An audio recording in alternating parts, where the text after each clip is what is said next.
अन्य महत्वपूर्ण समाचार રાજકોટથી ગોંડલમાં શંકાસ્પદ ઘી ઝડપાયું છે।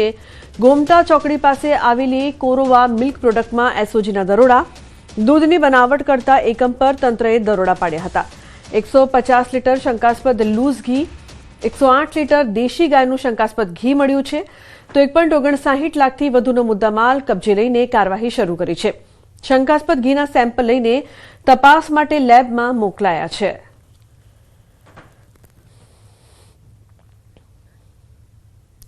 છોટાઉદેપુરમાં રખડતા શ્વાનનો આતંક સામે આવ્યો છે। 8 વર્ષના માસૂમ પર શ્વાને હુમલાનો પ્રયાસ કર્યો।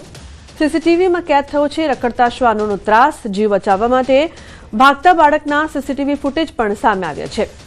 એક પછી એક 3 શ્વાનોએ હુમલાનો પ્રયાસ કર્યો। રસ્તા પર રમતા બાળકને કરડવાનો શ્વાને પ્રયાસ કર્યો હતો, તો રખડતા શ્વાનના મુદ્દે નગરપાલિકા ઘોર નિંદ્રામાં। 8 વર્ષના માસૂમ બાળક પર જે પ્રકારથી શ્વાને હુમલો કર્યો હતો, રખડતા શ્વાનના આતંકથી લોકો પરેશાન છે। બાળક ભાગતું અહીં જોવા મળી રહ્યું છે। રમતા રમતા બાળકને કરડવાનો આ શ્વાને પ્રયાસ કર્યો હતો, જે બાદ બાળક પણ ગભરાઈ ગયો હતો। 3 શ્વાનોએ હુમલાનો પ્રયાસ કર્યો અને સીસીટીવીમાં દ્રશ્યો કેદ થયા છે। રાજકોટ જિલ્લામાં ગોઝારો અકસ્માત સર્જાયો છે। 4 વ્યક્તિઓ માટે એક ટ્રક કાળ બનીને ત્રાટક્યો। મેટ્રોડા જેડીસીના ગેટ નંબર 3ની અંદર આ ઘટના બની છે। મંગળવારની રાત્રે 9:30 વાગ્યાની આસપાસ ટ્રક ચાલક ગેટની અંદર તરફ જઈ રહ્યો હતો, જ્યારે રિક્ષા ગેટની બહાર તરફ આવી રહી હતી। તે સમયે બંને વચ્ચે ભીષણ ટક્કર થઈ હતી। આ અકસ્માતમાં રિક્ષા ચાલક સુનિલ વરાણિયા તેમજ 2 સગા ભાઈઓ વિજય અને વિશાલ ગગડિયાનું ઘટના સ્થળે મૃત્યુ થયું છે। અન્ય એક ઇજાગ્રસ્તને રાજકોટ સિવિલ હોસ્પિટલ ખસેડવામાં આવ્યો છે, પરંતુ સારવાર દરમિયાન તેનું પણ મોત થયું। અકસ્માત બાદ ટ્રક ચાલકે ફરાર થવાનો પ્રયાસ કર્યો હતો, પરંતુ પોલીસે તેને ઝડપી આગળની તપાસ શરૂ કરી છે। 500 થી 700 મીટર વચ્ચે એક ટ્રક અને ઓટો રિક્ષા વચ્ચે અકસ્માત થયું। ટ્રક ખાલી હતો અને મેટ્રોડા જીઆઈડીસીની અંદર જતો હતો અને ઓટો રિક્ષા ત્યાંથી બહાર નીકળતો હતો। તો આ ઓટો રિક્ષામાં બેઠેલા વિજય શિવાભાઈ કાગડિયા, વિશાલ શિવાભાઈ કાગડિયા અને ઓટો ડ્રાઈવર સુનિલ અલસીભાઈ વારણિયા અને ચોથા એક માણસ હતા, જેનું આઈડેન્ટિફિકેશન હાલ બાકી છે। આ ચારોચારની ઘટના સ્થળ પર 3ની ઘટના સ્થળ ઉપર ડેથ થઈ ગઈ અને એક માણસ અને અહીંયાથી સિવિલ હોસ્પિટલ રાજકોટમાં અહીંયાથી સારવાર માટે લઈને જતા હતા, ત્યાં સારવાર દરમિયાન એની પણ ડેથ થઈ ગઈ। તો 4 ટોટલ જો સવારી હતી ઓટોમાં, આ ચારોચારની આ અકસ્માતમાં ડેથ થઈ છે। સુરતના કુખ્યાત drugs mafia Shiva Zala gang સામે પોલીસની કાર્યવાહી યથાવત છે। 1 વર્ષથી ફરાર રેઢો સાગરીત ઇમરાન ગડ્ડી મહારાષ્ટ્રથી ઝડપાયો। જલગાંવના રાવેર ખાતેથી ક્રાઇમ બ્રાન્ચની ટીમે દબોચ્યો। એસઓજીએ ઓગસ્ટ 2025માં શિવા ઝાલાને એમડી ડ્રગ્સ કેસમાં ઝડપી પાડ્યો હતો અને આ ડ્રગ્સમાં ઝડપાયેલો આરોપી ઇમરાન ગડ્ડીએ જ મંગાવી હોવાનું તપાસમાં સામે આવ્યું હતું।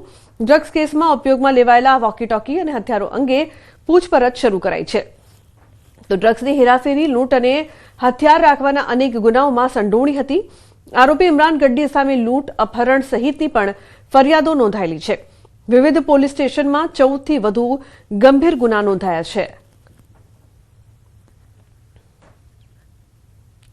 તો બીજી તરફ સુરેન્દ્રનગરના ભોગાવો રિવરફ્રન્ટ રોડ પર રોફ જમાવતો વિડીયો બનાવવો યુવકોને ભારે પડ્યો છે। કારના બોનેટ પર બેસી રોફ જમાવતો વિડીયો બનાવી અપલોડ કરાઈ હતી। આ વિડીયો પોલીસને ધ્યાને આવતા પોલીસે શખ્સોને ઝડપી પાડ્યા છે। જોખમી રીતે કાર ચલાવી અન્ય લોકોના જીવ પણ જોખમમાં મૂક્યા હતા। તો પોલીસે કાર ચાલક અને બોનેટ પર બેઠેલા 2 મિત્રો સહિત 3 શખ્સોને પોલીસ મથકે લાવીને કાયદેસરની કાર્યવાહી કરી કાયદાનું ભાન કરાવ્યું છે। પોલીસે 3 શખ્સોને ઝડપી પાડી કાયદાનું ભાન કરાવ્યું હતું। ઉલ્લેખનીય છે કે સુરેન્દ્રનગરની આ સમગ્ર ઘટના જોખમી રીતે કાર ચલાવીને વિડીયો બનાવ્યો હતો।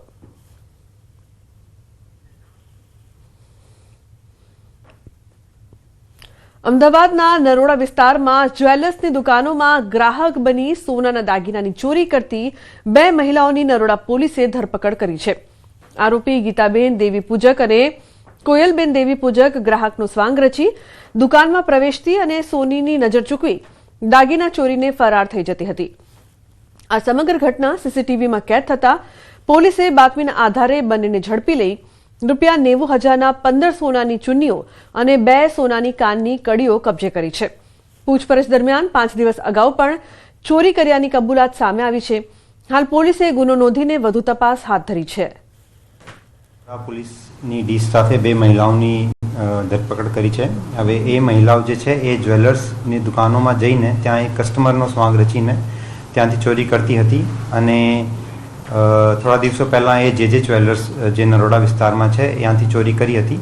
આ ચોરીનો જે કુલ મુદ્દામાલ છે જેમાં ચૂનીઓ નગ 15 અને કાનની કડી કુલ 90,000નો મુદ્દામાલ પણ પોલીસે રિકવર કર્યું છે અને એમાં 2 મહિલાઓને પોલીસે કસ્ટડીમાં લીધું છે. સુપ્રસિદ્ધ યાત્રાધામ વડતાલ સ્વામિનારાયણ મંદિરમાં 210 વર્ષની ઐતિહાસિક પરંપરા મુજબ ભવ્ય અને દિવ્ય રંગોત્સવ હર્ષોલ્લાસ સાથે ઉજવાયો છે. આ ઉત્સવમાં લાખો યુવાનો કોઈ ફિલ્મી ગીતોના બદલે ડીજે પર માત્ર હરિકીર્તનના તાલે ભક્તિભાવપૂર્વક ઝૂમી ઉઠ્યા હતા. ભગવાન સ્વામિનારાયણે 210 વર્ષ પૂર્વે વડતાલમાં 12 બારણાના હિંડોળે ઝૂલીને જે રંગોત્સવ કર્યો હતો તેની સ્મૃતિમાં આ ભવ્યાતિ ભવ્ય આયોજન કરવામાં આવ્યું હતું. તો હરિકીર્તનના તાલે ભક્તિભાવપૂર્વક ઉજવણી કરવામાં આવી હતી. વડતાલમાં હર્ષોલ્લાસ સાથે ઉજવણી. 210 વર્ષની આ ઐતિહાસિક પરંપરા હજુ પણ યથાવત. તો દિવ્ય રંગોત્સવ હર્ષોલ્લાસ સાથે ઉજવાયો હતો.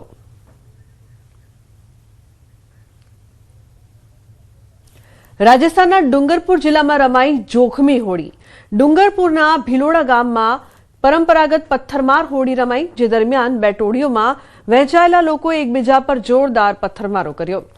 આ ઘટનામાં કુલ 31 લોકો ઇજાગ્રસ્ત થયા છે. તમામ ઘાયલોને તરત જ ભિલોડા CHC ખાતે સારવાર માટે ખસેડવામાં આવ્યા છે, જ્યાં તબીબોની ટીમે સારવાર શરૂ કરી હતી. સદીઓથી ચાલતી આવતી આ પરંપરા દર વર્ષે નિભાવવામાં આવે છે. જોકે આ વખતે મોટી સંખ્યામાં લોકો ઇજાગ્રસ્ત થતા ઘટનાએ ચિંતા ઊભી કરી છે.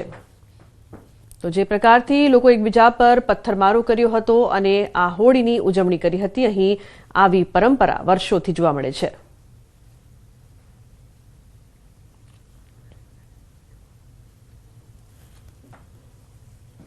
તો અન્ય સમાચાર, અમદાવાદથી છારાનગરમાં લૂંટ વિથ મર્ડરની ઘટના સામે આવી છે. 60 વર્ષીય વૃદ્ધાની હત્યા કરીને લૂંટ ચલાવી. રાતના સમયે 3 લૂંટારોએ ઘટનાને અંજામ આપ્યો હતો. હત્યા કરી ઘરમાંથી ચોરી કરી ફરાર થયા હતા. પોલીસે આ સમગ્ર મામલે તપાસ હાથ ધરી છે. તો હત્યા કરી ઘરમાંથી ચોરી કરી ફરાર. પોલીસે આ સમગ્ર મામલે તપાસ હાથ ધરી છે.